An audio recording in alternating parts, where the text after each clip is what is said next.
தென் தமிழகம் மற்றும் டெல்டா மாவட்டங்களில் நாளை மறுநாள் மழைக்கு வாய்ப்பு. 5ஆம் தேதி கடலோர மாவட்டங்களில் மழை பெய்ய வாய்ப்புள்ளதாக சென்னை வானிலை மையம் தெரிவித்துள்ளது.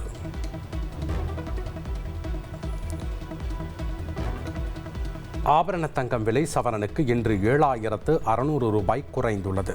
ஒரு சவரன் தங்கம் 1,11,600 ரூபாய்க்கும், 1 கிராம் தங்கம் 13,950 ரூபாய்க்கும் விற்பனை செய்யப்படுகிறது. வெள்ளி விலை கிலோவிற்கு 20,000 ரூபாய் சரிந்தது.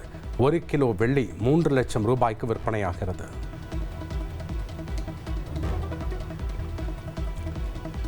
வரும் 11ஆம் தேதி பிரதமர் மோடி புதுச்சேரி செல்ல உள்ளதாக தகவல் வெளியாகியுள்ளது. NDA கூட்டணி சார்பில் நடைபெறும் பொதுக்கூட்டத்தில் பிரதமர் பங்கேற்க உள்ளதாக கூறப்படுகிறது.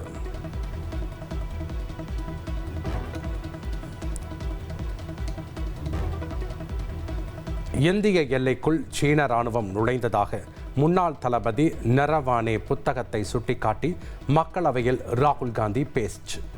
ராகுல் காந்தியின் பேச்சுக்கு பாஜக எம்பிக்கள் கடும் எதிர்ப்பு தெரிவித்து அமளியில் ஈடுபட்டனர்.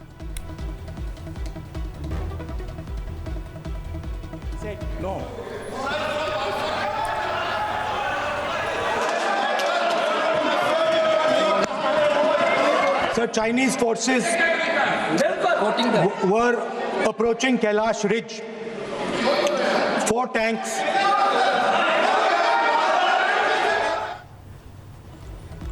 தமிழகத்தில் 35,700 கோடி ரூபாய் மதிப்பிலான ரயில்வே திட்டம் செயல்படுத்தப்பட்டு வருவதாக மத்திய ரயில்வே துறை அமைச்சர் அஸ்வினி வைஷ்ணவ் தெரிவித்துள்ளார்.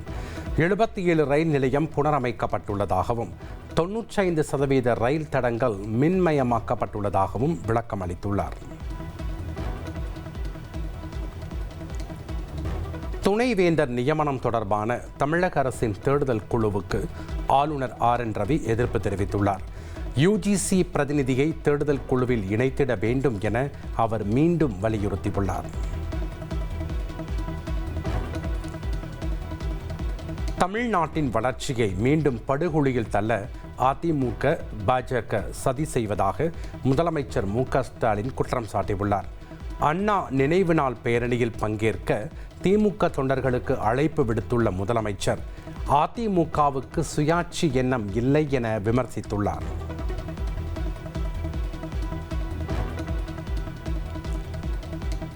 திமுகவை வீழ்த்த தாவேகாவால் மட்டும்தான் முடியும் என அக்கட்சியின் தலைவர் விஜய் பனையூரில் நடைபெற்ற தாவேகாவின் 3ஆம் ஆண்டு விழாவில் திட்டவட்டமாக தெரிவித்துள்ளார். திருக்குறளை மாற்றி கூறி திமுகவை விஜய் கடுமையாக விமர்சித்துள்ளார். அரசியலுக்கு MGR வந்தபோது அவரை விமர்சித்தவர்கள்தான் தற்போது தன்னை விமர்சிப்பதாக விஜய் பேசியுள்ளார். மக்கள் சக்திதான் தனது மிகப்பெரிய பலம் என்றும் அவர் கூறியுள்ளார். அரசியல் அரிச்சுவடி தெரியாதவர், கவர்ச்சியை மட்டுமே நம்பியிருக்கிறவர், அட்டக்கத்தி, வாய் விளம்பர வள்ளல். இவருக்கு கேள்வி மட்டும் தான் கேட்க தெரியும், பதில் சொல்ல தெரியாது, நிருபர்களை சந்திக்க மாட்டாரு, டெல்லியை வகச்சிக்க மாட்டாரு, மேல இருந்து அவருக்கு அவ்வளோ ப்ரெஷர் இருக்குது, அப்படி இப்படின்னு சொன்னதும் அதே வாய் தான். 77 மாதிரியே இப்போவும் அந்த பழைய தேஞ்சி போன, துருபிடிச்சு போன, நஞ்சு போன அதே அந்த பழைய வெப்பனையும் இப்பவும் கையில் எடுக்கிறாங்க. பாஜக தலைமையில் ஒரு கூட்டணி உருவாகி உள்ளதாக அதிமுகவை குறிப்பிடாமல் விஜய் பேசியுள்ளார். எந்த கூட்டணி வந்தாலும், எத்தனை முறை கருத்து கணிப்பு எடுத்தாலும் ஒவ்வொரு வீட்டிலும் தாவேகா இருக்கும் என்றும் அவர் கூறியுள்ளார். மாபெரும் மக்கள் சக்தியா நம்ம அணி ஒரு பக்கம், அடுத்து திமுக தலைமையில் மற்ற கூட்டணி கட்சிகள் ஒரு பக்கம், அடுத்து பாஜக தலைமையில் மற்றும் பலர். எத்தனை சக்திகள், எத்தனை பேர் வந்தாலும் திமுகவை வீழ்த்துறதுக்கு மாபெரும் மக்கள் சக்தியான நம்மளால மட்டும்தான் முடியும். எத்தனை என்ஜின் வந்தாலும் டாப் என்ஜின் தாவேகா தான் என விஜய் தெரிவித்துள்ளார். விசில் சத்தத்தில் தீய சக்தி, ஊழல் சக்தி ஓட வேண்டும் என்றும் அவர் கூறியுள்ளார். இந்த டப்பா இன்ஜின் ஓட்டை இன்ஜின், எவ்வளோ இன்ஜின் வந்தாலும் டாப் இன்ஜின் நம்ம டிவிக்கே தான்ன்றத மக்கள் ஆல்ரெடி முடிவு பண்ணிட்டாங்க. நம்ம மக்கள் இந்த விசில்ல ஊதுல இந்த தீய சக்தியும் இந்த ஊழல் சக்தியும் தெரிச்சு ஓடணும். தாவேகா ஆண்டு விழாவில் விஜய் நடனம் ஆடி மகிழ்ந்தார்.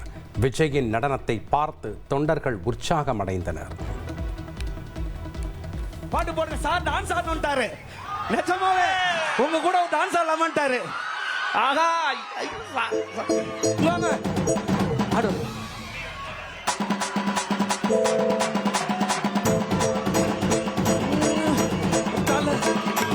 தளபதி தளபதி வாழ்க,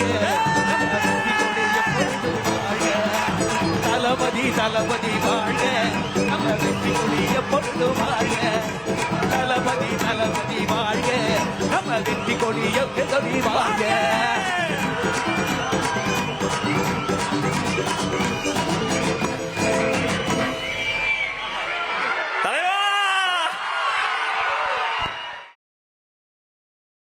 விஜய் ஊழல்வாதியா இல்லையா, அவர் வாங்கும் சம்பளம் நியாயமானதா என்று கேள்வி எழுப்பியதோடு கரூர் சம்பவம் தொடர்பாக சிபிஐ விசாரணை நடத்திய பிறகு பாஜகவை விஜய் விமர்சிப்பதில்லை என முன்னாள் அமைச்சர் திண்டுக்கல் சீனிவாசன் பதிலடி கொடுத்துள்ளார். நீங்கள் ஊழல்வாதியா இல்லையா, விஜய் அவர் உழைக்கிற அந்த சம்பளங்கள் நியாயமானதா, கருப்பு பணமா வெள்ளை பணமா தெரிவிக்கணும். ஆதவர்ஜுனா அவருடைய மாமனார் அவங்களாம் நேர்மையான வழியில் சம்பாதித்து வந்திருக்கிறார்களாம். செங்கோட்டையன் அவர்கள் ஏற்கனவே அம்மா இருக்கும் பொழுது, அமைச்சராக இருக்கும் பொழுது வருமானத்திற்கு மீறி சொத்து சேர்த்தர் என்று வழக்கு போட்டு சிறைக்கு போய் பிறகு அம்மா காலத்திலே விடுதலை செய்யப்பட்டவர்.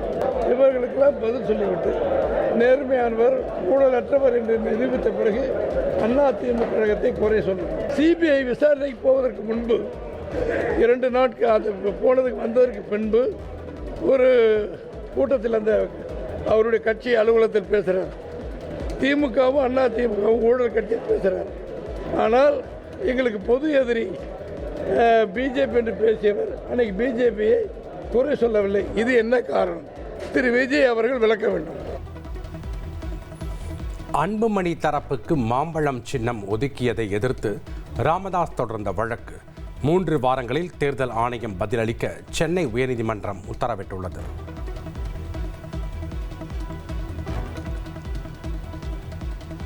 தென்பெண்ணை நதிநீர் பிரச்சனையை தீர்க்க உடனடியாக நடுவர் மன்றத்தை அமைக்க வேண்டும். மத்திய அரசுக்கு உச்சநீதிமன்றம் உத்தரவு. திருப்பரங்குன்றம் விவகாரத்தில் சூழலை கருத்தில் கொண்டே 144 தடை விதிக்கப்பட்டதாக மதுரை ஆட்சியர் தரப்பில் மெட்ராஸ் உயர்நீதிமன்ற மதுரை அமர்வில் வாதிடப்பட்டது. மதக்கலவரம் ஏற்படும் சூழல் இருந்ததாக தகவல் கிடைக்கப்பெற்றதாகவும் ஆட்சியர் தரப்பில் தெரிவிக்கப்பட்டது. திருப்பரங்குன்றத்தில் 144 தடை உத்தரவு போட்ட மதுரை ஆட்சியரை எப்படி மன்னிப்பது என்று நீதிபதி ஜியான் சுவாமிநாதன் கேள்வி எழுப்பியுள்ளார். வழக்கு தொடர்பாக ஆட்சியர் மீண்டும் ஆஜராகவும் நீதிபதி உத்தரவிட்டுள்ளார்.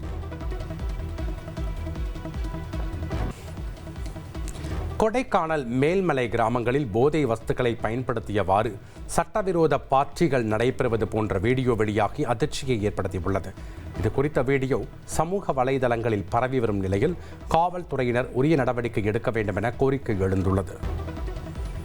பீகாரில் சூட்கேஸுக்குள் இளம்பெண்ணின் சடலம் கண்டெடுக்கப்பட்ட சம்பவம் பரபரப்பை ஏற்படுத்தியுள்ளது. இளம்பெண் கூட்டு பாலியல் வன்கொடுமை செய்யப்பட்டு கொலை செய்யப்பட்டிருக்கலாம் என போலீசார் சந்தேகிக்கும் நிலையில் விசாரணை தீவிரமாக நடைபெற்று வருகிறது.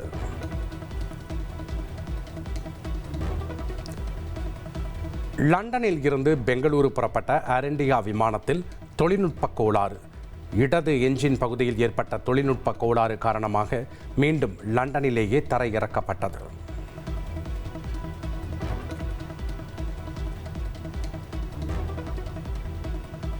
காஷ்மீர் உத்தம்பூர் பகுதியில் பனி போர்த்தி ரம்மியமாக மலைகள் காட்சியளிக்கின்றன. பனியை ஒருவர் மீது ஒருவர் வீசி சுற்றுலா பயணிகள் மகிழ்ச்சி அடைந்து வருகின்றனர்.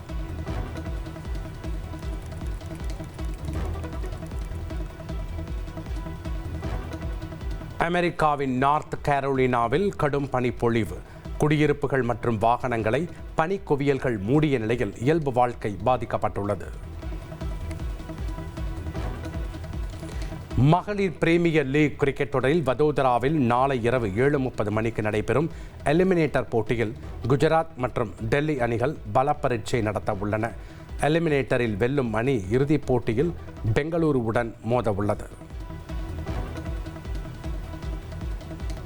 தனுஷின் புதிய படத்தில் நடிகை சாய் பல்லவி நடிக்க உள்ளதாக படக்குழு அறிவித்துள்ளது. அமரன் படத்தை இயக்கிய ராஜ்குமார் பெரியசாமி இயக்கும் படத்தில் சாய் பல்லவி ஒப்பந்தமாகி உள்ள நிலையில் மாரி 2 படத்திற்கு பிறகு இருவரும் இணைந்துள்ளனர். பிரதமர் மோடியுடன் அமெரிக்க அதிபர் டொனால்ட் ட்ரம்ப் தொலைபேசியில் பேசியதாக இந்தியாவுக்கான அமெரிக்க தூதர் சர்ஜியோ கோர் எக்ஸ் பக்கத்தில் பதிவிட்டுள்ளார். இந்தியா மற்றும் அமெரிக்கா இடையிலான வர்த்தக ஒப்பந்தம் விரைவில் இறுதி கட்டத்தை எட்டும் என்று எதிர்பார்க்கப்படும் நிலையில் இந்த பேச்சுவார்த்தை முக்கியத்துவம் வாய்ந்ததாக பார்க்கப்படுகிறது. சென்னை அடுத்த மாமல்லபுரத்தில் தமிழ்நாடு சுற்றுலாத்துறையின் சார்பில் தமிழ்நாடு உலகளாவிய சுற்றுலா உச்சி மாநாடு தொடங்கியது. 2 நாட்கள் நடைபெறும் இந்த மாநாட்டை முதலமைச்சர் ஸ்டாலின் தொடங்கி வைத்தார். பின்னர் அங்கு அமைக்கப்பட்டுள்ள அரங்குகளை அவர் பார்வையிட்டார்.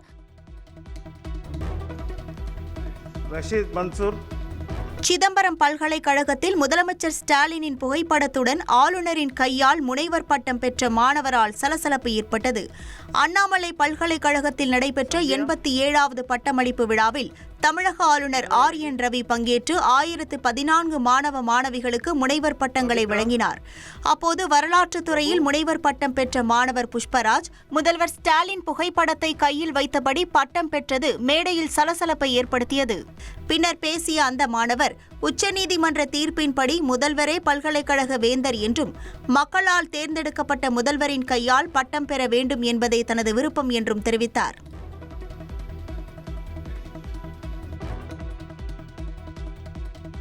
மாம்பழம் சின்னம் தொடர்பாக 24ஆம் தேதி தீர்ப்பு வரும் வரை காத்திருப்போம் என பாமக நிறுவனர் ராமதாஸ் தெரிவித்துள்ளார். திண்டிவனம் அடுத்த தைலாபுரத்தில் பாமக சார்பில் போட்டியிட விருப்பமனு அளித்தவர்களிடம் 3வது நாளாக நேர்காணல் நடைபெற்றது. 13 மாவட்டங்களைச் சேர்ந்த நிர்வாகிகள் இதில் கலந்து கொண்டனர். நேர்காணலுக்கு முன்னதாக நிர்வாகிகள் மத்தியில் பேசிய ராமதாஸ், நாம் அமைக்கும் கூட்டணி வெற்றி கூட்டணியாக அமையும் என்று குறிப்பிட்டார்.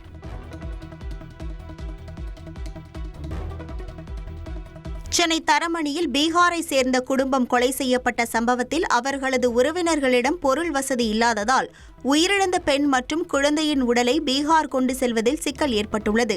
கௌரவ் குமாரின் உடலை அவரது உறவினர்கள் ஏற்கனவே பீகார் கொண்டு சென்றனர். அவரது மனைவி மற்றும் குழந்தையின் உடல் இன்னும் சென்னையிலேயே உள்ளது.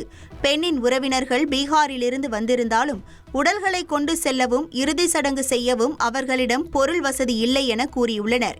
இதனால் கௌரவ் குமாரின் மனைவி மற்றும் குழந்தையின் உடலை அனுப்பி வைக்க போலீசார் பீகார் NGO அமைப்புகளின் உதவியை நாடியுள்ளனர். கரூர் கூட்ட நெரிசல் விவகாரத்தில் சிபிஐ விசாரணை கோரிய மனுக்களை உச்சநீதிமன்றம் நாளை மீண்டும் விசாரிக்கிறது. கரூரில் கடந்த ஆண்டு செப்டம்பர் 27ஆம் தேதி தாவேக தலைவர் விஜய் பங்கேற்ற பிரச்சார கூட்டத்தில் நெரிசல் ஏற்பட்டு 41 பேர் உயிரிழந்ததோடு பலர் படுகாயம் அடைந்தனர். இந்த விவகாரத்தில் தாவேக தரப்பில் தாக்கல் செய்த மனுக்களை விசாரித்த உச்சநீதிமன்றம் கரூர் கூட்ட நெரிசல் வழக்கை சிபிஐ விசாரணைக்கு மாற்றி உச்சநீதிமன்றம் உத்தரவிட்டது. மேலும் விசாரணையை உச்சநீதிமன்ற ஓய்வு பெற்ற நீதிபதி அஜய் ரஸ்தோகி தலைமையிலான குழு கண்காணிக்கும் என்றும் தெரிவித்தது.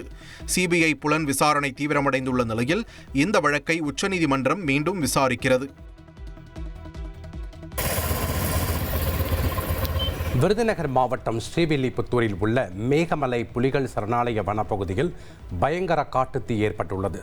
தீ கொழுந்துவிட்டு எரியும் நிலையில் தீயை அணைக்கும் பணியில் தீயணைப்பு வீரர்கள் தீவிரமாக ஈடுபட்டுள்ளனர்.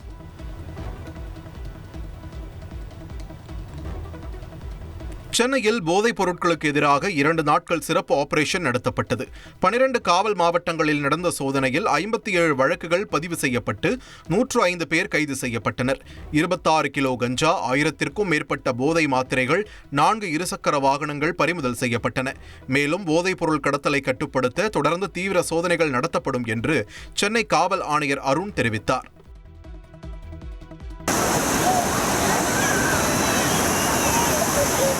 திருச்செந்தூரில் தைப்பூச திருவிழாவை தொடர்ந்து நடைபாதைகள், சாலைகள் மற்றும் கடற்கரை பகுதிகள் குப்பை கிடங்காக மாறின.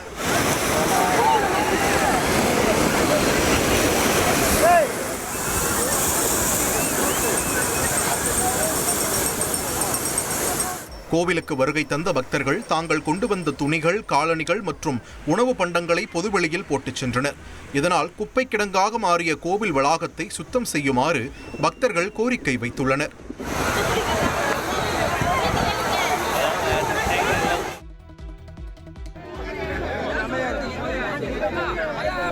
புதுச்சேரியில் வாட்டர் ஹீட்டரில் இருந்து மின்சாரம் பாய்ந்து 12 வயது சிறுவன் உயிரிழந்த சம்பவம் சோகத்தை ஏற்படுத்தியுள்ளது. மண்ணடிப்பேட்டையைச் சேர்ந்த கார்த்திகேயன் என்பவரின் வீட்டில் வாளிக்குள் வாட்டர் ஹீட்டரை வைத்து தண்ணீரை சுட வைப்பது வழக்கம். சம்பவத்தன்று அவரது மூத்த மகன் த்ரிஷாந்த் வாளிக்குள் கையை விட்டு தண்ணீர் சுட்டுள்ளதா என்று பார்க்க முயற்சித்ததாக கூறப்படுகிறது. அப்போது மின்சாரம் பாய்ந்து சிறுவன் தூக்கி வீசப்பட்ட நிலையில் மருத்துவமனையில் சென்று பரிசோதித்த போது சிறுவன் உயிரிழந்ததாக மருத்துவர்கள் அறிவித்தனர். முன்னதாக மின்சாரம் பாய்ந்த சிறுவனை அருகே உள்ள ஆரம்ப சுகாதார நிலையத்திற்கு எடுத்துச் சென்றபோது அவரை மேல் சிகிச்சைக்கு எடுத்துச் செல்ல ஆம்புலன்ஸ் இல்லை என கூறி உறவினர்கள் போராட்டத்தில் ஈடுபட்டனர்.